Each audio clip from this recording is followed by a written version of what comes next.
We could not, in good conscience, protect the most extreme elements of the settler movement as it tries to destroy the two-state solution.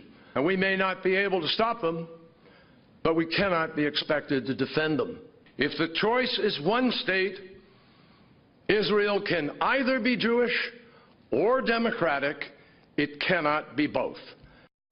Attacking an ally, Secretary Kerry delivering a blistering speech yesterday against Israel following that recent UN vote on Israel's settlements. So, what are Israelis living in those settlements thinking this morning about that speech? Well, Daniel Luria is one of them. He joins us live now from Jerusalem. Daniel, thank you very much for joining us this morning.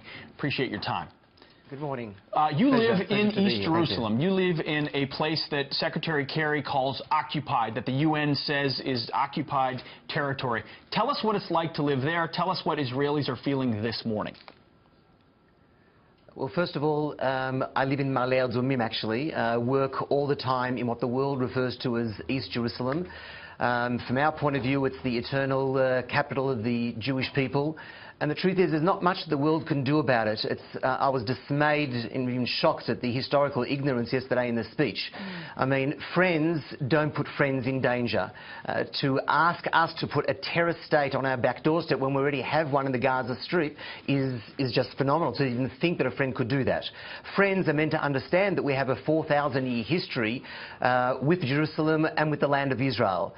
1,600 years when Muhammad was running around and praying in Arabia, we already had the first temple.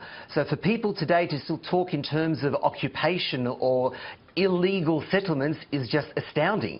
The two-state solution, in addition to that, is clearly an oxymoron. You can't have two states where one of the states wants to destroy the second state. So clearly it's no solution. I live in Ma'ale Adumim, where there's 40,000 people. It's a regular city 5 minutes out of Jerusalem. I work in Jerusalem, regular everyday people. We do not teach our children to make Molotov cocktails or throw stones.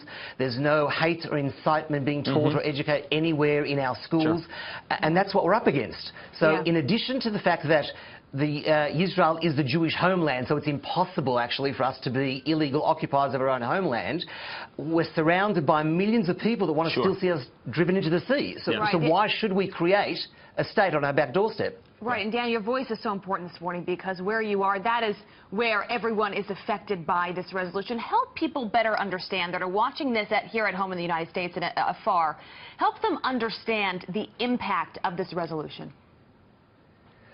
Well, let's put it this way. I mean, the size of Israel is the size of New Jersey, 7,000 to 8,000 square miles.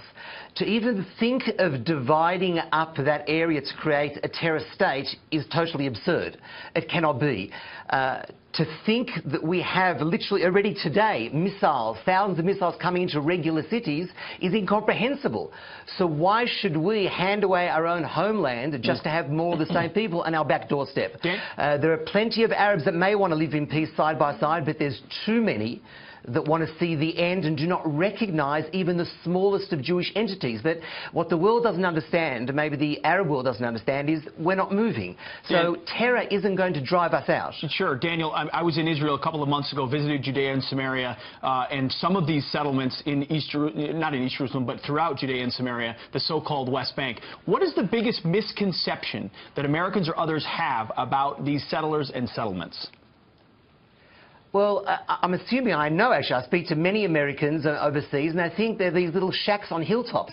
We're talking about close to 800,000 Jews today living in Judea and Samaria and what the world refers to as East Jerusalem neighbourhoods. The Jews were actually displaced from. So if anyone is an illegal occupier, it's actually the Arabs. The Jews were kicked out in the pogroms from the city of David, from the Mounts of Olives, from the Shimon HaTzadik neighbourhood, from the old Yemenite village, from the old Jewish quarter, the Muslim quarter of today.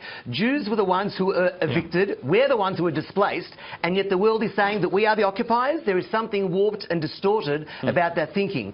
Regular people, beautiful cities who are not teaching hate or incitement. Daniel, that's certainly what I saw as well, and we're very grateful. And Daniel, such an important voice to hear this morning. Thank you for being with us. Thanks for being with us.